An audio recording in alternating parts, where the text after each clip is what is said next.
Mimi niko poa. Za siku nyingi. Najua umemisi sana sauti yangu. Umemisi kelele zangu sana. Hivi kwamba siku hizi umeamua tu kwamba hutaki tena zile heka heka. Sio mimi, unajua vitu huwa vinakuja automatically. Inafika hatua ukijipata ni hela yenyewe inakufanya yani mwenyewe na automatically inakwambia nyamanza. Ukitaka kufanya kitu mwenyewe unajishtukia unaona kama na bug. Kwa nini nafanya hiki kitu? Mwenyewe sio mimi. Kwa jumla mzigo umeongezeka. Umeongezeka na muda.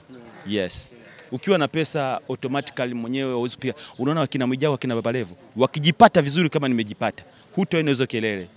Automatically mwenyewe ataona kabisa hapa najizalilisha, hapa na bug, atakaa kimya. Hawajajipata ndio maana bado wana kelele. Yes. Ni iftari ya Wasafi bwana, hii ni familia yako kwa muda mrefu, umekuwa ukifanya nao mambo mengi. Tuanzie kwenye hili jambo ambalo Wasafi chini ya Diamond wameliandaa kwa ajili ya watu walioko kwenye mfungo wa mwezi mtukufu. Kafanya kitu kizuri zaidi, atapata thawabu kwa Mungu.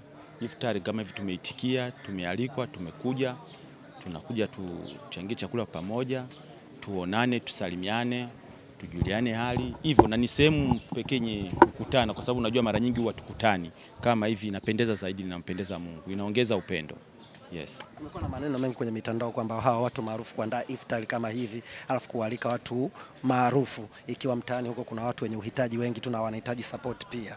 Kama watu wameona ni kitu ambacho hakiko sawa, kwako una neno gani? Ujue kiuhalisia Diamond huwa anasaidia sana maskini. Hiyo inafahamika kabisa, Diamond huwa ni mtu wa kusaidia.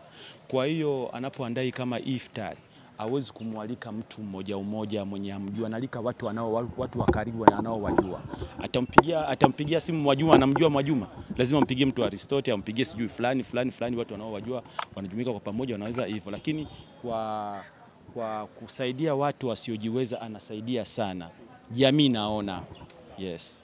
Kwenye kumbukumbu zangu nakumbuka kuna story ambayo uliwahi kuzungumza kwamba maeneo ya Bunju au Tegeta kama sikosei, aliwahi kusaidia kisima cha maji, na wewe hiyo story unaifahamu. Lakini juzi pia tuliona msanii Harmonize alishare story ya hela ambayo aliwahi kuila, ambayo alipewa na Diamond kwa ajili ya sadaka ya msikiti. Yeye akaila ile hela. Wewe ulishawahi kushiriki kwenye sadaka za Diamond? Kitendo cha Harmonize kutumia pesa ambayo alipewa kama sadaka alafu ni miaka mingi pia, imepita zaidi ya miaka sana. Ujue siku zote inabidi umjue ndugu yetu alivyo. Harmonize anapenda kupita na upepo wa Diamond.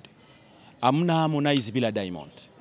Sijui unanielewa. Hao watu wawili ni kama vile hamna Yanga bila Simba. Harmonize na Diamond ni kama Yanga na Simba. Kwa hiyo Diamond ni mkubwa zaidi. Kwa hiyo Hamo lazima apite na upepo wa nani? Wa Diamond. Akiona Diamond anafanya kitu anapita mle. Bila kupita humo Hamo atakuwa Hamo. Alafu na muappreciate, anajituma. Katika watu waliotoka WCB, Hamo yani katoboa, kaondoka hivyo. Hawezi kurudi tena. Na muappreciate. Yes, saluti kwake. Kitendo cha kula hela ya msikiti ambayo alipewa kwa ajili ya sadaka. Hizo ni trending tu, ni content. Hawezi kula hela ya msikiti. Ni kaamua kufanya hivyo tu mambo ya yani muweze kumuongelea kama hivi tumuongelea, lakini hajafanya kitu kama hicho. Kwa sababu Hamo ana hela, anajiweza. Yes. Kwa upande wa ndugu zako wengine, watu maarufu ambao ulikuwa ukihang nao sehemu mbalimbali, siku hizo umesema umehide kidogo kwa ajili ya mzigo umeongezeka. Bado kwenye maisha ya kawaida mnaishi vizuri kwa maana mnatembeleana na mnawasiliana? Tunaishi vizuri, lakini inafika baadaye hata wewe kisha kuja kutokea utaona. Ukiwa na kipato kikubwa watu wenyewe wanakukataa. Marafiki wanapungua, wanakuwa wanajishtukia. Hata ukijaribu kuwa karibu nao wanaona kama labda unawaenjoy. Sijui unaelewa, wenyewe mwisho wa siku wenyewe wanajipunguza. Lakini mimi sina tatizo. Bro, Aristotle wa miaka ile na sasa hivi ni vitu viwili tofauti. Sihitaji kuongea sana, lakini muda utaongea. Ni jambo la muda tu. Lakini hapo Aristotle mimi nikupongeza sana. Umekuwa ni miongoni mwa watu ambao ukiwa na ushikaji na mtu basi unakuwa na ushikaji wa kweli, yani kutoka moyoni. The theme ambavyo ilivyo kwa Irene Uwoya. Umekuwa ni mtu ambaye mara nyingi uko naye sana, apitie majanga na nini, uko naye pia.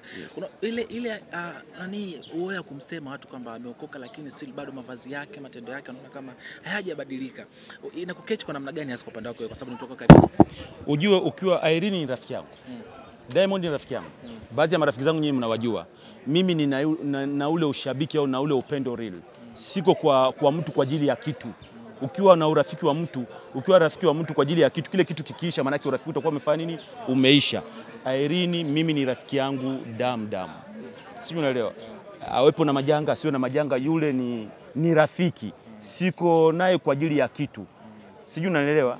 Yes, urafiki wetu yani una bond kama vile ulivyo na Diamond.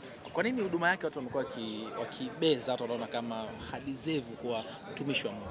Amna na deserve kwa sababu watu wamezoea kuwa ukiwa mlokole lazima uishi kilokole. Yaani yeye ni mlokole wa kisasa. Sijui unaelewa, ni mlokole mwenye pesa, ni mlokole mwenye kipato.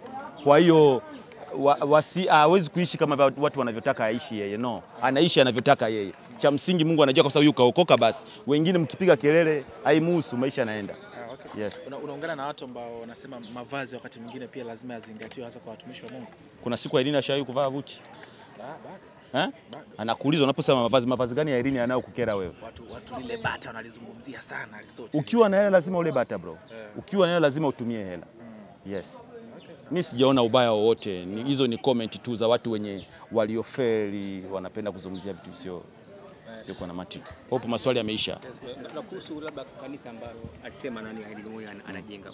Kwa kweli kama Aristotle ambaye ni Mkristo na yeye Irene ni Mkristo, misingi ya kanisa kwa kweli labda unahisi nani Irene amezingatia? Issue ya Irene kufungua kanisa ni kitu kiko sensitive. Mimi kama Aristotle sitaki kuongelea hicho kitu au sitaki kuingilia in deep kwa sababu hapo tunadili na Mungu. Sijui unaelewa, tunadili na Mungu. Kwa hiyo sitaki kuongelea hicho kitu, ni kitu kiko sensitive. Swala la kanisa inabidi mtafute Irene mwenyewe umuoji maswali ya kuhusu kuokoka au swala la kusema kufungua kanisa, yeye ndiye atakuwa na majibu sahihi. Lakini mimi Aristotle sina majibu sahihi kwa sababu sitaki kufanya utani na mtu anaitwa Mungu, ndio anayefanya mimi naongea hapa. Kwa hiyo sijui kwa undani. Yeye ndio anajua nini kinaendelea. Aristotle, tumalizie la mwisho hili. Wewe umekuwa na uzoefu wa kuhusu ujenzi wa nyumba, viwanja na nini. Na unaoshakuwa na huo utaalamu nikupe kabisa ya hongera zako. Yes. Baba Levo naye amekuwa akishare sana kuhusu ujenzi wa nyumba yake. Ghorofa lake ile umeliona.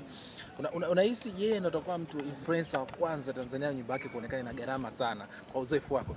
Ni kitu kisichopingika. Mimi ni role model wao. Yaani kama sasa hivi unaona wasanii wengi wanajenga fulani sijui cha fulani anajenga, wanafuata nyayo za Aristotle. Wanafuata nyayo za Aristotle. Hawezi kuongea medium zimejaa. Mwanangu umetusanua, mwanangu zimejaa wote wa Baba Levo. Kina Mwijaku. Ninao DM zao, mwanangu umetusanua. Mimi ndio role model wao. Mimi nawapongeza, napenda mimi maendeleo. Kwa sababu wasanii wa miaka ya nyuma walikuwa wanajisahau. Unakuta mtu ni msanii alafu mwisho wa siku jina limeisha, ana drop, mwisho wa siku anaingia kwenye madawa ya kulevya, mwisho wa siku anakuwa kama chizi, anakuwa na lawama kwa sababu hawakujipanga.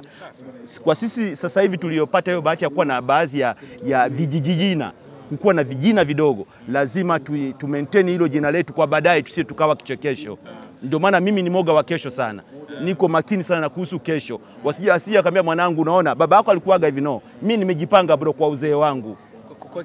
Kwa uwezo wako tu mdogo. Yes. Ule mjengo wa Baba Levo anaojenga na ukompea na mjengo wa Mwijaku ambao tayari umeshakamilika. Upi unaonekana mjengo ambao una gharama sana? Mwijaku amejenga kwa uwezo wake. Lakini alichokijenga Mwijaku pale sio nyumba, ni nyumba ilikuwa kama vile ya kulindia site, lakini mwisho wa siku ikabidi ajistiri. Kwa sababu hauwezi kujenga kwenye kiwanja cha square mita 200. Unajua square mita 200 wewe? Ushadili na viwanja? Ushawahi kujenga? Square mita 200 ni eneo lenye unaweza kajenga tenki la maji au mnara.